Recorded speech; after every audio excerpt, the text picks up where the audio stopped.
Country Pony. I'm Fauna Joy, and today I'd like to talk about alicorns. Now, there are endless theories about alicorns, most centering around the royal sisters, Cadence, Twilight, and Flurryheart. Only logical since they're literally the only legit examples of alicorns we see in the show. However, there are some who've expanded beyond our favorite quintet. My favorite is the headcanon written by Ink Rose about the equestrian world before hearse warming. In her headcanon, she envisions a world of many different kingdoms, each reigned over by a different alicorn. The alicorns all have their own unique environment and appearance based upon that environment, such as a stallion who ruled over volcanoes and tectonic plates and had a volcanic look to his coat and mane, and a mare who ruled over insect ponies who had insect wings and a mane and tail that looked like flowing honey.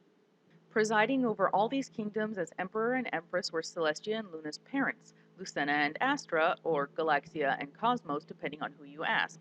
They had much the same duties that Celestia and Luna do today, though their reach was further across space, making them much more powerful than their daughters. In the course of Inkrose's story, the Alicorn Empire is destroyed by an uprising of chaos bringers like Discord, an entire race of Discord. Can you imagine that? Celestia and Luna are sequestered away in the castle of the two sisters for their safety, told that they would be safe there until they heard word back from their parents. They wait and wait and wait for a month, but they hear nothing. Finally, they head out to try and find out what happened to their parents and find that the Alicorns have been wiped out. Along their travels, they meet a young Draconequus named Discord, who is also looking for his family. Unfortunately, the war ended in near mutual destruction, with our young trio being the only survivors. It's from here that they're discovered by the rest of the ponies, and Celestia and Luna are made the reigning monarchs of the newly founded Equestria. There's more, but it doesn't have any bearing on today's topic, so I'll move on to my own theories. I highly recommend that you check out Miss Rose's YouTube channel for the rest of the story. You won't be disappointed. To start, I really want to congratulate Ink Rose on the world she created here. It's very well thought out, and honestly, there's only one thing I can think of that I disagree with in it, but I'll get to that in a moment. The thing about Ink Rose's world that I enjoy the most is the fact that each alicorn has their own separate domain to rule over, and each domain is wholly unique, each centering around a specific aspect of making the world operate. As you can imagine, this pairs well with the long lifespan of the alicorn, as it does well for a world dependent on the dominant species to have rulers/operators that stay in power for lengthy periods of time. However, where I disagree with Rose is how the alicorns became all but extinct. Think about it. Discord is just one chaos bringer, and it took the elements of harmony to defeat him. Without them, even the princesses were completely at his mercy. I highly doubt that even an army of alicorns could stand up to just him, not to mention an entire army of his kind. No, I have a much different idea, one that fits very well into the multi-kingdom empire she created, and it also explains the very dissonant behavior among the ponies during hearthwarming. It all comes down to two words, and they aren't very pretty. Civil war. Think about it. Expand upon the world Rose has created. If we have an alicorn who rules insects, then we have an alicorn who rules over other animals like mammals. Mammals who eat plants that the insects need to pollinate. If we have an alicorn who rules volcanoes and plate tectonics, well, he'll just make a whole lot of ponies unhappy. Nature is made of opposites, and in nature, opposites often meet explosively. I think wars among opposite factions would be rare, though. If they ever happened at all, Lucena and Astra would manage to keep the peace among the various kingdoms as the reigning Imperials. Unfortunately, from our own history, we know that all it takes is one leader bent on war to drag the rest of the globe into darkness. It would take just one powerful alicorn attacking another to drag the empire into civil war. Once one kingdom turns on an ancient enemy and refuses to follow the word of the imperial couple, it's very likely the rest would follow for one reason or another, be it other kingdoms following the first example or joining the fight in an attempt to stop the fighting. Finally, as all alicorns turn upon each other for one reason or another, they ultimately end up destroying themselves. The daughters of the imperial couple are the only survivors. I think this theory is the most likely for several reasons, because in the journal of the two sisters, Celestia and Luna both make mention of learning about ruling from, quote, other alicorns. However, they make no mention of their parents, which I actually think still fits. After all, their parents were the ultimate rulers of the entire globe. Yes, they would cherish their daughters, but teaching the young princesses about things like politics and the royal Canterlot voice would fall to tutors while their parents handle royal duties.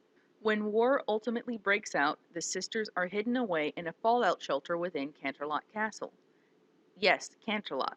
The journal states that Celestia and Luna spent most of their childhood in Canterlot before being found by Starswirl, and the sisters didn't emerge from the shelter until enough time passed that they were concerned.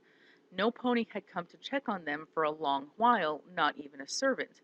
When they did emerge, Canterlot was in ruins. Unlike some, I think the sisters actually mentally matured rather quickly, at least in their own way. Yes, their behavior in the journal entries can be called childlike, but we also see their internal monologues. Their monologues reveal that even at a young age, for alicorns, they were both very intelligent. Celestia was a lot like Twilight already, a relentless bookworm who would live in a library given a chance. Luna was a little more like Rainbow Dash, an educated pony, yes, but not in love with books, as well as very adventurous. Bringing all this back to alicorns in general, the headcanon from Inkrose, my theories on the Civil War, and the Journal of the Two Sisters paints a picture for me of alicorns that's not quite complete, but a little more comprehensive than some of the other theories I've been able to find.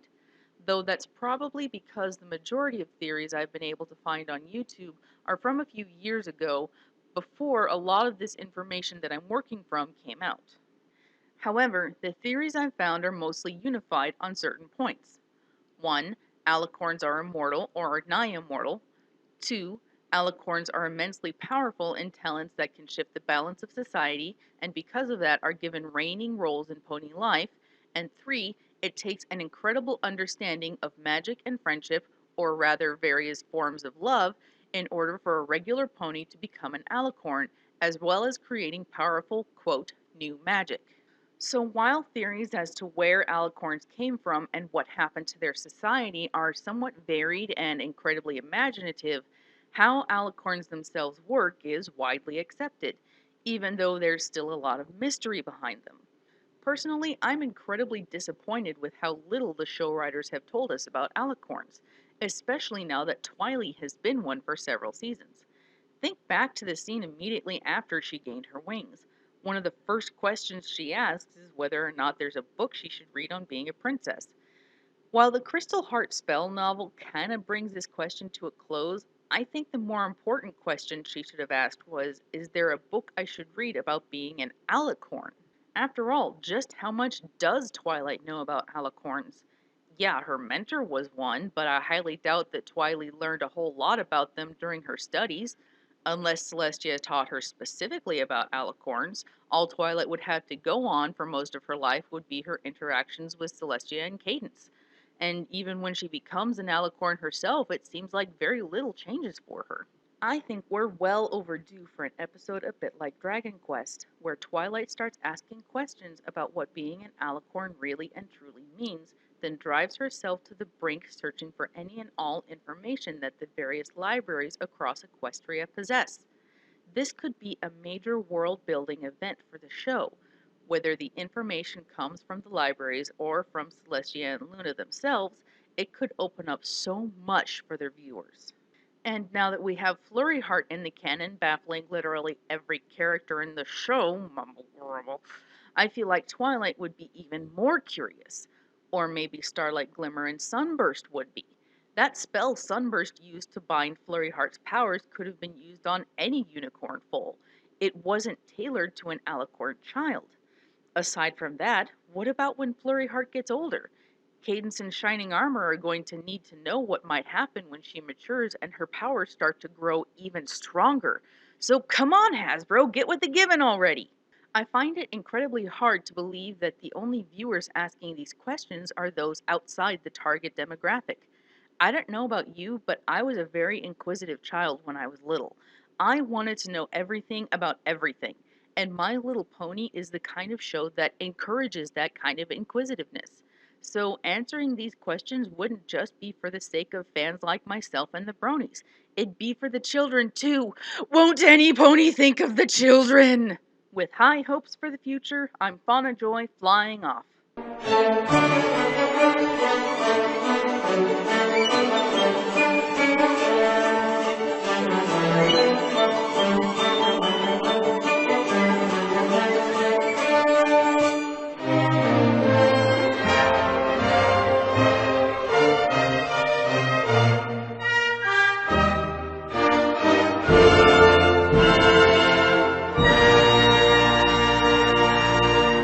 The Alicorn Empire is destroyed by an upreasing?